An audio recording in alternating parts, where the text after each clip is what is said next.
Muito bem, bem-vindos aqui ao canal do Cablan. Se você não é inscrito ainda, se inscreva. Estamos aqui resolvendo a AP do terceiro bimestre de 2018. Tá? Então a questão 1 aqui, ó, para a realização de construções submarinas é preciso considerar a variação da pressão P da água em função da profundidade H em metros. Esta pressão é medida em atmosferas, sabendo que a pressão da água ao nível do mar é de 1 atm. Ao passar de um ponto do mar ao outro situado 1 metro abaixo, haverá sempre um aumento de pressão de aproximadamente 0,1 atm. A pressão total P é dada pela pressão ao nível do mar, acrescida da pressão relativa à profundidade H. Podemos afirmar que a profundidade de H metros, a pressão P em atmosferas é dada por... Então a gente quer aqui uma pressão em função da profundidade, tá? Então, a informação que foi nos dada é o seguinte: você tem aqui o nível do mar, né? Vamos supor que essa superfície aqui seja o nível do mar. Então você tem aqui nível do mar, e aí o que acontece? Você terá 1 atm aqui em cima, né? A pressão de 1 atm, tá? Que é fixo. Então, aqui em cima, no nível do mar, 1 atm. Para cada metro que você aumenta aqui para baixo, né, da profundidade, para cada metro você terá um acréscimo de 0,1, tá? 0,1 atm. Então, para cada metro, por exemplo, aqui, ó, você vai ter um acréscimo de 0,1 atm, certo? Ou seja, em H metros, nós teremos H vezes 0,1 atm. Tranquilo? Então aqui é o seguinte: a expressão da pressão vai ficar como?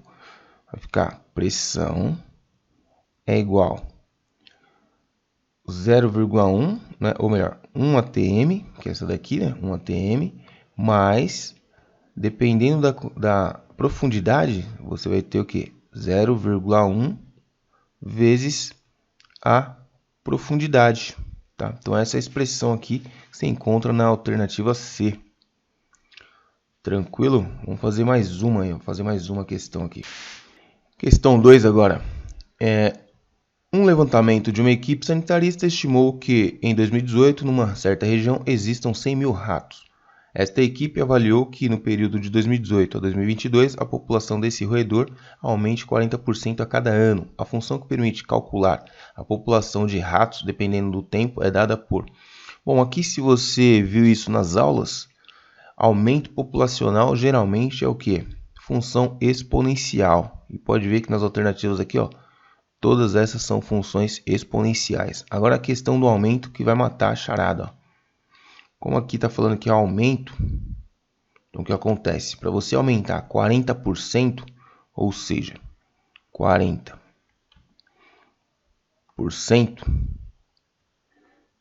né, que em decimal fica 0,4 ou 0,40, para você ter um aumento desse aqui, você tem que somar isso aqui com a unidade, tá?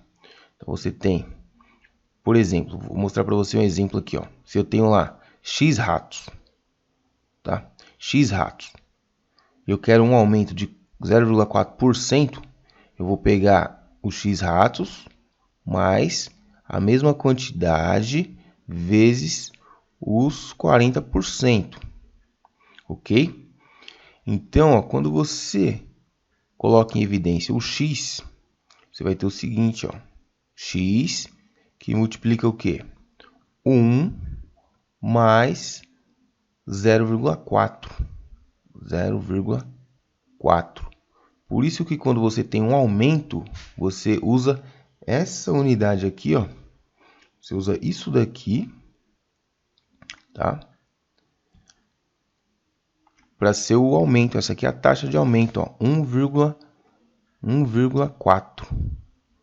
Tá? Então isso aqui equivale a aumentar 40%, multiplicar por 1,4. Se fosse desconto, Se fosse desconto, você teria aqui, ó, o sinal negativo, né?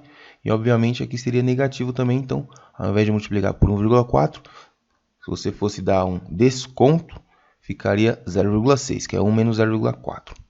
Entendido isso, agora vamos para a fórmula, ó. Matamos a charada, porque se o aumento é multiplicar por 1,4, então tá aqui, ó, a única alternativa correta que tem 1,4 é a E. Beleza? Mas você poderia dar uma testada aí também, né? Fazer uns cálculos aí, mas aqui o importante mesmo é reconhecer a função exponencial, né? E mais ainda, taxa de aumento. Tranquilo? Então é isso, ficamos por aqui. Vamos fazer mais uma aqui, ó. Fazer todas as perguntas, todas as questões aqui. Vamos lá, então, questão 3. Por volta do ano 1660, o cientista experimental Robert Hooke observou que o alongamento A de uma mola dentro de certos limites, antes de perder a elasticidade dada por uma constante K, é função do peso do objeto suspenso por ela. Para uma mola em que K é 0,05, obteve-se o seguinte gráfico. Então, a lei desta função é dada por... Bom, observamos aqui que o gráfico dado é uma reta. Se é uma reta, ela vai sempre obedecer o quê? A função do primeiro grau, que o y é igual a x mais b. Ok? Então, nós temos aqui que o b é igual a zero, pois o b é justamente o ponto onde o gráfico cruza com o eixo y, tá? O coeficiente linear. Nós vamos colocar aqui uma legendinha. Isso aqui é o coeficiente linear, tá? Então, coeficiente linear. E esse outro aqui é o coeficiente o quê? Angular, tá? O A é o coeficiente angular. Certo? O coeficiente angular é o seguinte, ó, ele tem a ver com essa inclinação aqui da reta, tá? Então, mais especificamente, o coeficiente angular é a tangente desse ângulo. E a tangente é cateto oposto, que nesse caso aqui, ó, vai de 0 a 20, então vale 20, dividido pelo cateto adjacente, ou seja, aqui está indo de 100 em 100, então 100, 200, 300, 400. Então, aqui nós temos aqui 400. Então, esse aqui é o coeficiente angular, tá? 400. É 20 dividido por 400, ou seja, o próprio 0,05. Aqui é o coeficiente aqui, ó, da mola, constante K. Então, a constante K aqui é a inclinação. Então, nós temos aqui, substituindo, né? Nós temos que o alongamento é função de quem? Do peso, tá? Cadê? Função do peso do objeto suspenso. Então, aqui está o peso. Tá? Para cada peso eu vou ter um valor, né? Então, o peso aqui entra no lugar do x. Tá? Então, é P, peso. E aqui a constante K. Constante K é 0,05, tá? Que nada mais é que o coeficiente angular ali da reta. Ou seja, 20 dividido por 400. Mais o B. Só que o B, ó, o B aqui é 0. Então, aqui é 0. Então, ficou só isso mesmo. A igual a 0,05 vezes P. Então, a função linear. Olha aí. Alternativa A. Tranquilo? Vamos fazer mais outra aqui. Muito bem, então, questão 4. A trajetória de uma pedra lançada ao ar é dada por y igual a menos 5x² mais 20x, com x e y em metros. O gráfico da trajetória da pedra é dado por... Bom, se é uma pedra lançada ao ar, ela vai ter uma altura máxima, ou seja, a concavidade voltada para baixo, até mesmo porque, ó, nós temos aqui o coeficiente A negativo. Coeficiente A negativo significa o quê? Que a concavidade é para baixo. Então, nós podemos eliminar essa daqui eliminar essa daqui. Então ficamos com 3 agora. Ó.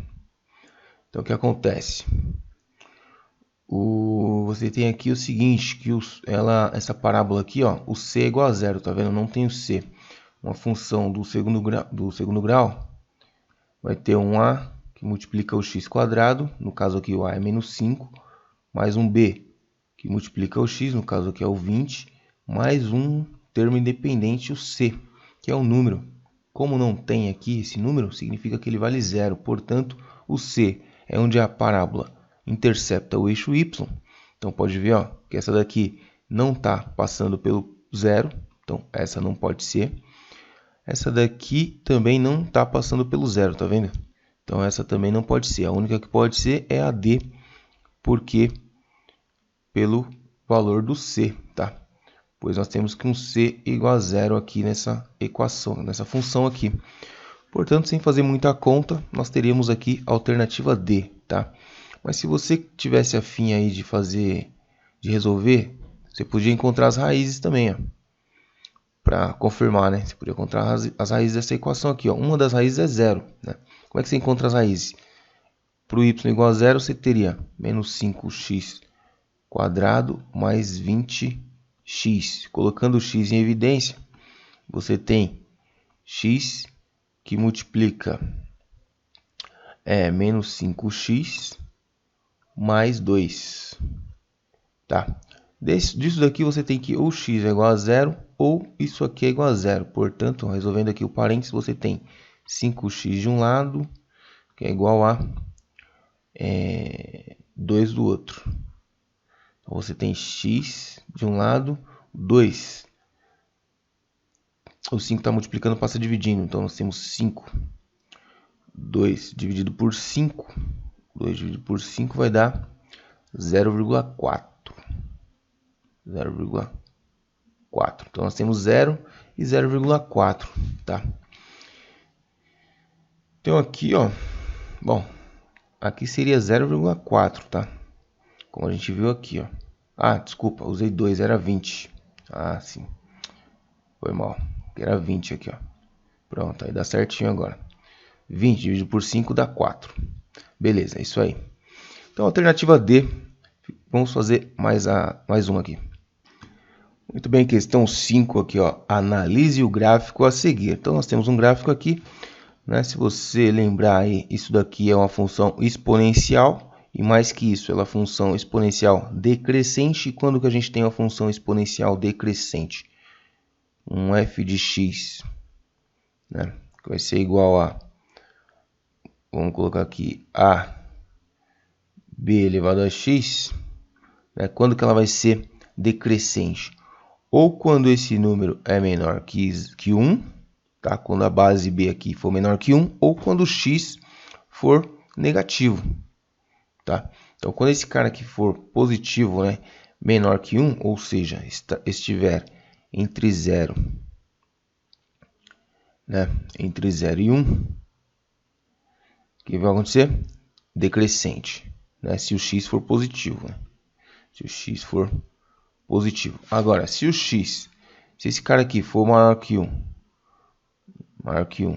e o x for negativo, o que acontece também vai ser decrescente. Então, vamos analisar essas situações aqui. Ó.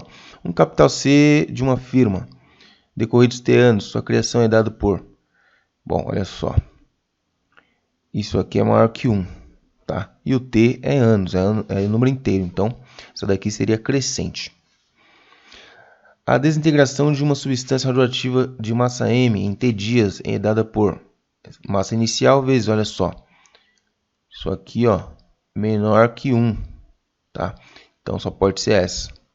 Decrescente, tá? Pois o T é em dias, então é números inteiros.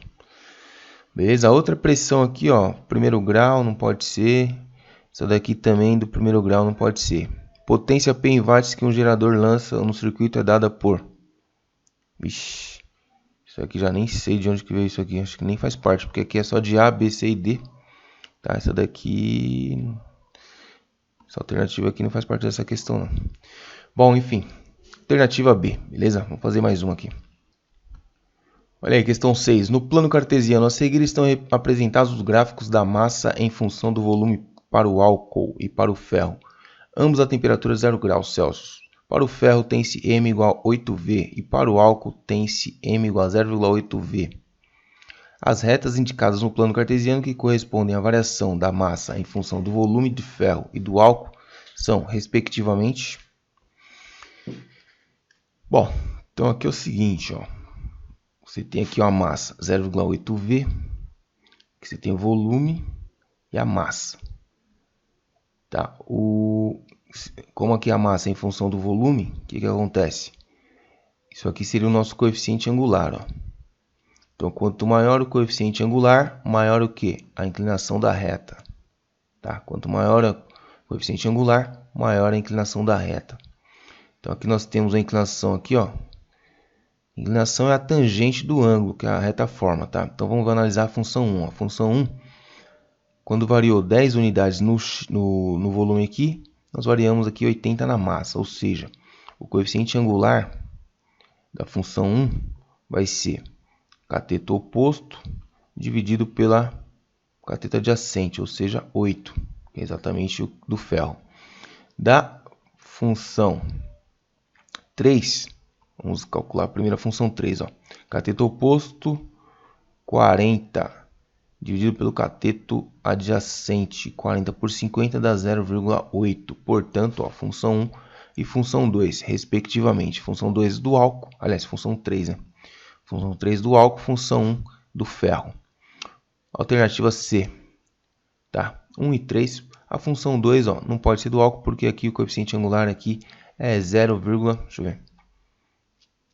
É 2, né? É 2, 60 por 30 dá 2. Então, nenhum aqui é 2, beleza? Então, essa daí foi a questão 6. Fazer a questão 7.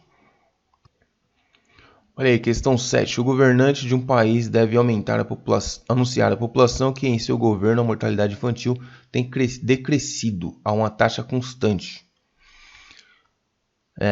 O gráfico que ele deve apresentar é... Então, ó, decrescimento a taxa constante. Isso aqui é muito importante. O que decresce a uma taxa constante é apenas a função do primeiro grau, ou seja, uma reta, alternativa E. Isso daqui, decrescimento a taxa constante. Essa função aqui, ó, por exemplo, ela é constante, então ela não está aumentando nem diminuindo. Essa daqui, ó, a função recíproca, é uma função aqui que ela não tem nem y igual a 0, nem x igual a 0, tá vendo aqui?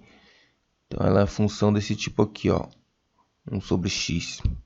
Tá? Essa daqui é crescente, essa outra aqui é uma parábola. Tá? A taxa de decrescimento dela não é constante da parábola. Então, aqui é uma reta decrescente. Beleza? Vamos fazer mais uma.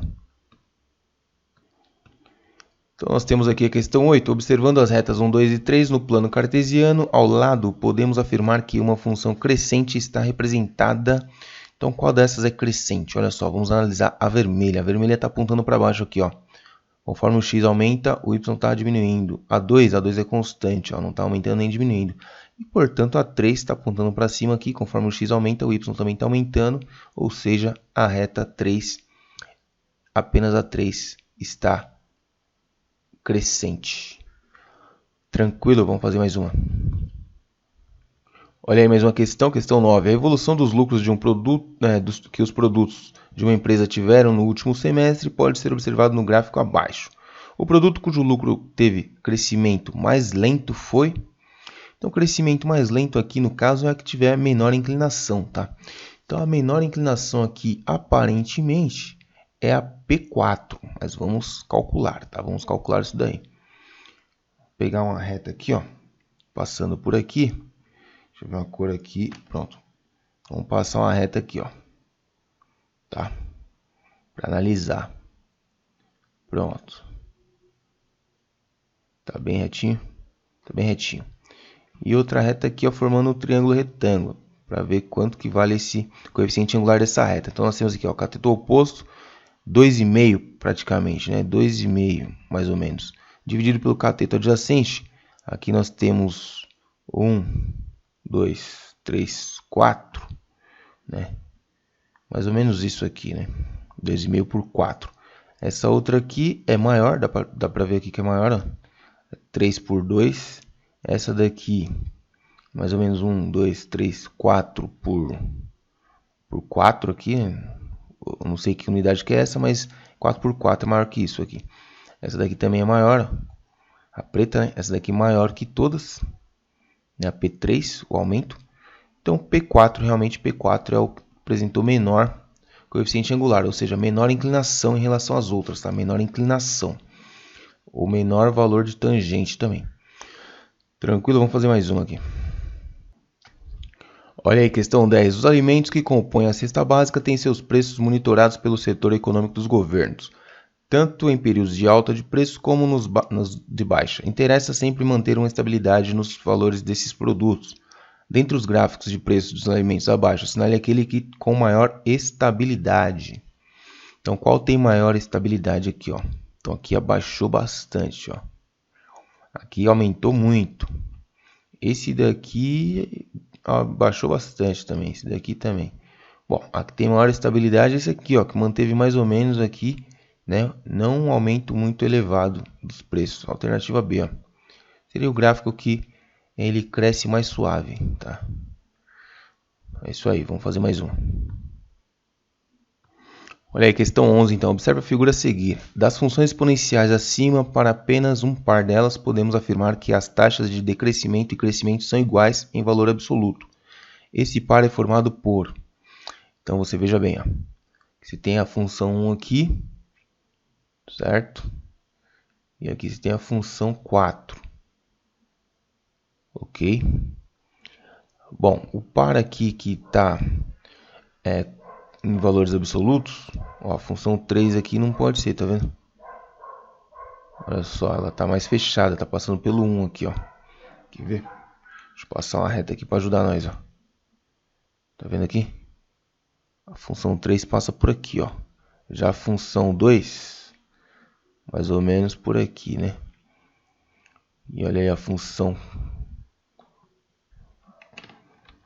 4. Função 4 está passando mais ou menos aqui pelo 2. Tá vendo? E aqui a função menos, aliás, a função azul aqui, está passando aqui mais que o 2. Bom, o par aqui, ó, é essa F2, F4, tá? Tá mais ou menos a mesma distância aqui, ó. Passa pelo mesmo ponto 1 aqui e tá mais ou menos aqui na mesma distância. Ok? Passando aqui perto, próximo do 2 aqui. Beleza? Função 2 e 4, alternativa D. Em valores absolutos, tá? Uma é crescente, a outra é decrescente. Vou fazer mais uma. Muito bem, última questão aqui, a questão 12. As funções abaixo correspondem ao acompanhamento da presença de certas contaminações virais entre a população. Este acompanhamento define a urgência ou não de se estabelecer campanhas de vacinação. De acordo com estes gráficos, é urgente a proposição de vacinação contra os vírus. Então, ó, qual tem maior crescimento aqui, ó? Você tem aqui o V4 e o V5, tá vendo? O V4 e o V5 teve um crescimento maior, ó. Tá? Então, V4 e V5, alternativa A. As outras, o V1 está diminuindo, o V2 também, o V3 também, e o V6 está aumentando menos que o V4 e o V5. O V4 e o V5 realmente teve um aumento rápido. Tá? Então é isso aí, essa foi a AP do terceiro bimestre de 2018. Né? Você pode usar ela para estudar aí para a próxima AP que vai vir já esse mês, se eu não me engano. Tamo junto aí, esquece de se inscrever no canal, deixar sua dúvida aí nos comentários. Fiz bem rápido aqui as questões, já peguei e resolvi, não tinha feito nenhum resumo antes, não tinha visto elas antes. Então, por isso que pode ter alguma questão aí ficou meio, sei lá, mal resolvido aí, mas você pode deixar nos comentários aí que qualquer coisa eu faço outro vídeo aí para tirar as dúvidas. Beleza? Boa sorte a todos aí, bons estudos, tamo junto.